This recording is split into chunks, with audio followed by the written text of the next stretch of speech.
Hello दोस्तों, आप सभी का जनता क्रिएशन में स्वागत है। मैं आपकी होस्ट और दोस्त शगुन। आज के इस वीडियो में हम श्री दुर्गा सप्तशती का 10वां अध्याय सुनेंगे। आइए शुरू करते हैं। ओम भगवती नमः। अम्बे मैया की जय। 10वां अध्याय शुंभ वध। महर्षि मेघा ने कहा, हे राजन, अपने प्यारे भाई को मरा हुआ तथा सेना को नष्ट हुई देखकर क्रोध में भरकर दैत्यराज शुंभ कहने लगे, दुष्ट दुर्गे, तू अहंकार से गर्व मत कर, क्योंकि तू दूसरों के बल पर लड़ रही है। देवी ने कहा, हे दुष्ट, देख, मैं तो अकेली ही हूँ। इस संसार में मेरे सिवा दूसरा कौन है? यह सब मेरी शक्तियां हैं। देख, यह सब की सब मुझ में प्रविष्ट हो रही हैं। इसके पश्चात ब्रह्माणी आदि सभी देवियां उस देवी के शरीर में लीन हो गईं और देवी अकेली रह गई। तब देवी ने कहा, मैं अपनी ऐश्वर्य शक्ति से अनेक रूपों में यहाँ उपस्थित हुई थी। उन सब रूपों को मैंने समेट लिया है। अब अकेली ही यहाँ खड़ी हूँ, तुम भी यहीं ठहरो। महर्षि मेघा ने कहा। तब देवताओं और राक्षसों के देखते देखते देवी तथा शुंभ में भयंकर युद्ध होने लगा। अंबिका देवी ने सैकड़ों अस्त्र शस्त्र छोड़े। उधर दैत्य राज ने भी भयंकर अस्त्रों का प्रहार आरंभ कर दिया। देवी के छोड़े हुए सैकड़ों अस्त्रों को दैत्य ने अपने अस्त्रों द्वारा काट डाला।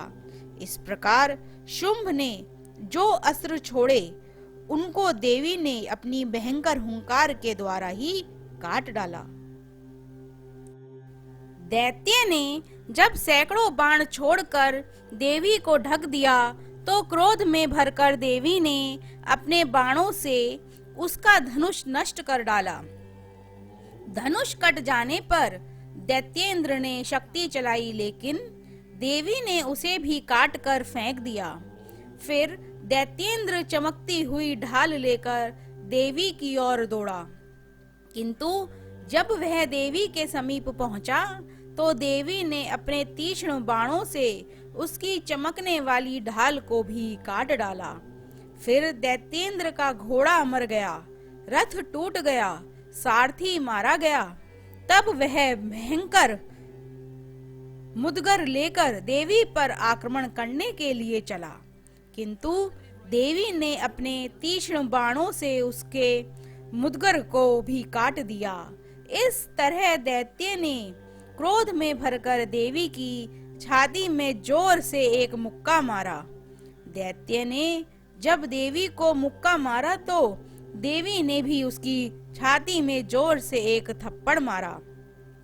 थप्पड़ खाकर पहले तो दैत्य पृथ्वी पर गिर पड़ा, किंतु तुरंत ही वह उठ खड़ा हुआ और फिर वह देवी को पकड़कर आकाश की ओर उछला और वहां जाकर दोनों में युद्ध होने लगा।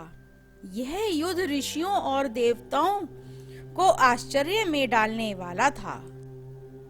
देवी आकाश में दैत्य के साथ बहुत देर तक युद्ध करती रहीं। फिर देवी ने उसे आकाश में घुमाकर पृथ्वी पर गिरा दिया। दुष्ट आत्मा दैत्य पुनः उठकर देवी को मारने के लिए दौड़ा। तब उसको अपनी ओर आता हुआ देखकर देवी ने उसकी छाती विदीर्ण करके उसको पृथ्वी पर पटक दिया। देवी के त्रिशूल से घायल होने पर उस दैत्य के प्राण पखेरु उड़ गए और उसके मरने पर समुद्र, दीप, पर्वत तथा पृथ्वी सब कांपने लगे। तदंतर उस दुष्ट आत्मा के मरने से संपूर्ण जगत प्रसन्न व स्वस्थ हो गया और आकाश निर्मल हो गया। पहले जो उत्पात सूचक मेघ और उल्कापात होते थे वह सब शांत हो गए। उसके मारे जाने पर नदियां अपने ठीक मार्ग से बहने लगीं। संपूर्ण देवताओं का हृदय हर्ष से भर गया और गंधर्वियां सुंदर गान गाने लगीं। गंधर्व बाजाने लगे और अप्सराएं नाचने लगीं। पवित्र वायु बहने लगी। सूर्य की कांति स्वच्छ हो गई। यज्ञशालाओं की बुझी हुई अग्नि अपने आप प्रज्वलित हो उठी और चारों दिशाओं में शांति फैल गई। ओम भगवती नमः। अम्बे मैया की जय। आज के इस अध्याय की कथा यहीं पर समाप्त होती है।